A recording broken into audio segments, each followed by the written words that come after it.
Hey guys, Harry here, back with another Bricklaying vlog. It's part 3 on the boundary wall, as I said it would be. And we're just running in the last few course on one side to the top of the panel. I want to just address a few comments I got in my last couple of boundary wall videos. A lot of guys say take both skins up at the same time. So obviously it's a 9-inch wall. A bit like the spec mix style how they do in America, where when they're doing the competition, they take both skins up at the same time. So they do like their outside overhand course, and then they do their the face side course.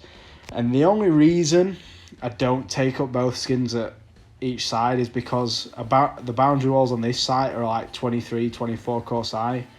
And it just doesn't make sense when you'll need sometimes 600-700 bricks or even 1,000 bricks at one side of the wall to get just one skin up. So if you were trying to build 2 skins, you'd only be able to reach overhand for about 10 or 12 course before you sort of couldn't basically work overhand anymore. And then you'd have to, since I'm a fan of building corners, I'd have to build like a 20 course corner at each side, and because there's pillars, you can't get round all 8 plumb points of a pillar building both skins to build like a corner rack back on a pillar. And with having expansions every panel or 2, it just doesn't work out. I know a lot of guys say, oh, it's a lot faster building both skins at once, and that would be the case if you were building about a 10 course high boundary wall, or 10 or 12 course high, and you only had one side access to get your gear. Yeah, that would be probably a good idea.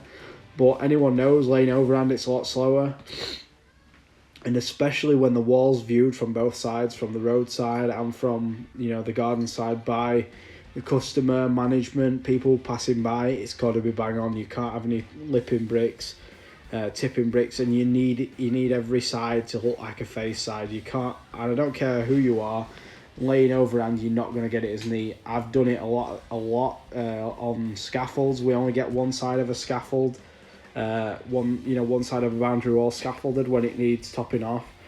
And if you've got to do 2, 3, 4, even 5 or 6 course sometimes overhand, you can see the difference. It just isn't as accurate. It doesn't look far off, but it's about, I'd say laying overhand's about a quarter of the speed of laying to your face side. Some guys will argue different. Some guys don't even plumb both sides of a boundary wall, they just measure, and that would be, that's all right if you're not going too high. When you start going high, you start drifting. There's a few mil here, a few mil there, and you're best building one side at once. I tie all my pillars in, so my pillars are tied. My walls are tied into the pillars. The wall has wall ties in every 6 course, and 3 bricks, between each tie. So it's sturdy, but I don't see any point with the size of these walls and with how many bricks are in them, to load the whole amount of the wall out one side. It just doesn't make sense. It's slower, and especially with my style of building corners as well. I don't know how you build a corner overhand. I've done it before and it's dead slow and it takes fucking ages and you're not as accurate. Whereas I can whip a corner up on my face side, a little 8 course corner, no sweat, in about 5 minutes. So for all the guys saying it's faster overhand, you obviously haven't worked, on modern building sites. Maybe if you're building, like little private jobs overhand, doing both, if you're building your boundary wall and the back of it's just going to be covered with a bush. Yeah, I've seen guys do that. They did that on my house, which I live at now. They built both skins at the same time, and I'm not even lying to you. It looks fucking appalling at the backside. They've made a shit job, and a lot of people who wall overhand do. They make the overhand side look shit, and it just makes your wall look crap. You know what I mean? If you're building a boundary wall, you want every side to look like the face side. It wants to look uniform 10mm joints. You want your pillars plumb. You don't want them tulipping at the top with big massive 30mm perps. I've seen it all. I've lost my fucking jointer between skins of walls before it's got that far out of plumb. That's a big reason why I use a 6-foot level. It just gives you a better reading, stops that happening, especially on your pillars. a lot of bricklayers just can't get all 8 plumb points of a an 18-inch pillar plumb. They just can't do it. It's out of their skill realm, and if you can build an 18-inch pillar, every corner, every arris of it plumb within I'll even give you over 2 meters high. I'll give you like 5 mil tolerance, and if you can even get that, you're about top 5%, 10% of bricklayers, because you would not believe how many guys can't get an 18-inch pillar plumb at all 4 sides. They just can't do it. It's like out of their fucking ability. So I know you might be able to lay bricks fast to a gable with your Blake set up, and with square boxes with just snap headers under your windows. But when you've got real detail, real trowel skill, it pays merits for any type of work you come against. So that I'm just touching on that. That was just something that it was kind of frustrating me seeing guys saying laying overhand's better than laying face side. Never is. You can't see the face of the brick. You can't see the arris. And as soon as you get to chest height, you're basically losing the quality. So it's not something I believe in doing. So yeah. Today's video ain't going to have a topic as such. I'm just going to answer a few questions that I've got over the last couple of weeks in the comments. A lot of guys have been asking me, what's that metal thing holding your line? It's called a FitzBrick. A guy called Richard Fitzgerald invented it, and it's basically a substitute for pinning your line into the brickwork on internal corners.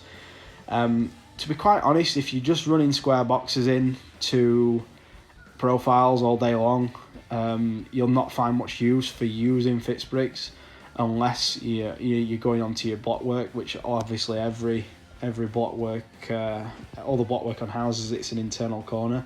So FitzBricks are a must for block work, any internal corners on brickwork, or any gangs who don't use profiles. So if you're a traditional style gang, if you're a sort of an older mindset mentality where you just want to build corners, or you're really quick at building corners, I definitely recommend FitzBricks, especially if you're wanting to do the strategy of one guy builds a corner while the other one runs in. It's a really good way to do it, to where you can just clip your FitzBrick onto the last brick of your tail, of your rack back, as one bricklayer carries on building the corner, and then you can just start running in some straight stuff while one bricklayer builds like a 22 course corner, and then the other bricklayer can run maybe to a 6 course mini corner, running some straight stuff, and then vice versa, the other bricklayer drops back on another big corner while the other bricklayer runs in using the FitzBricks without interrupting their sort of level area where they're going to be leveling the building the corner and putting the level on to get it accurate. That's the whole point of the FitzBrick. It's for a more traditional style laying. It lends itself well to boundary walls, cut up, gable ends, doing cut ups and stuff where you're putting one brick on, clamping your FitzBrick and going. It's ideal. I love it.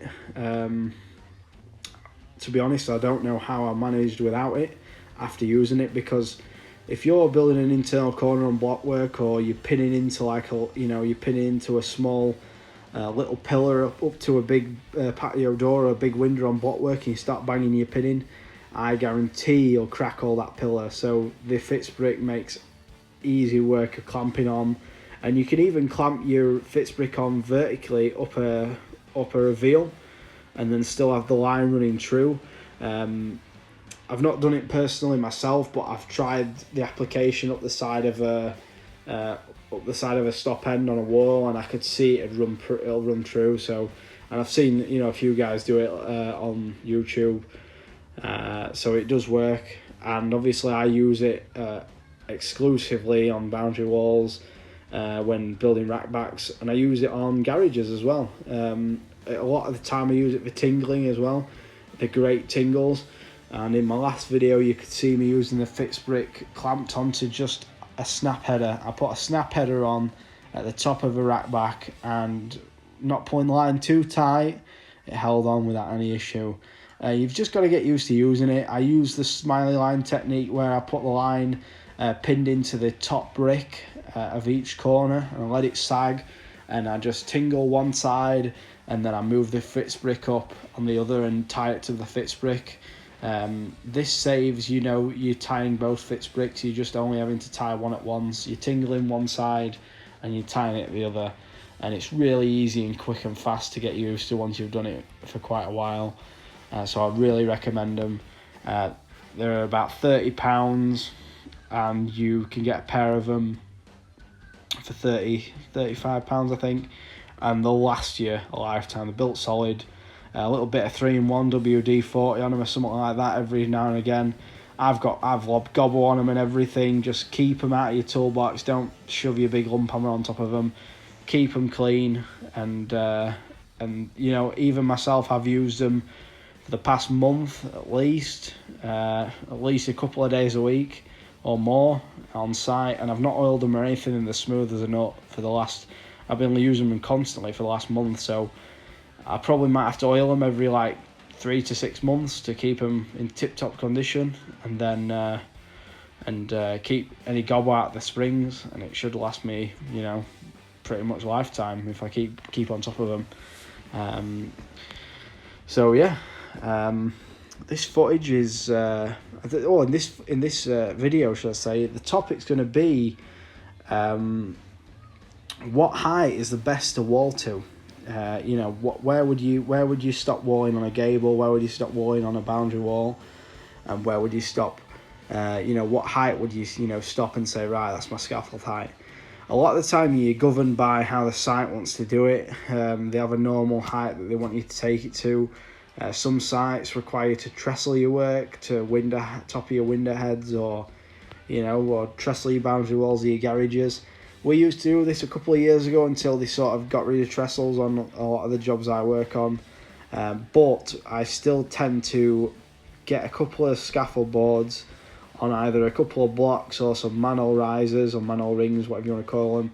And I still tend to take my work up quite high. And this is especially important on, say, your first lift of a house. So if you're doing the house from damp and you're trying to get it up to as close to top of window as you can, especially if you're a one-on-one, you want to sort of leave yourself as least work as possible. And I tend to do this on boundary walls as well.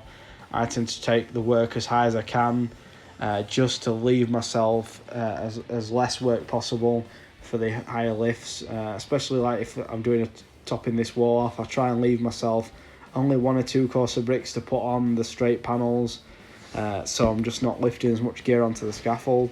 And it can massively depend on gang size. If you are a one-on-one, I normally try to get as much done in the spot I'm at. So if I'm on a gable and I can reach off a milk crate 2 or 3 extra course, I'll probably do it, because I'm right there and then. I'm there, the gear's there, I'm on my own. And if that's like a 50 brick gable, that's 150 bricks that I can lay extra. That could be, it could go towards paying the labourers money. Whatever you're doing on a particular day. If I'm solo, I'm right there, I can reach it, I'll just do it. So it does come down to, your work situation. If you're in a bigger gang, you might want to leave it a bit lower, leave a bit more work above, so you've got enough work for your gang. But it's about leaving the right amount of work on it, for someone to come and build, or for yourself to build. Obviously each piece of work, everyone has a different time scale of building.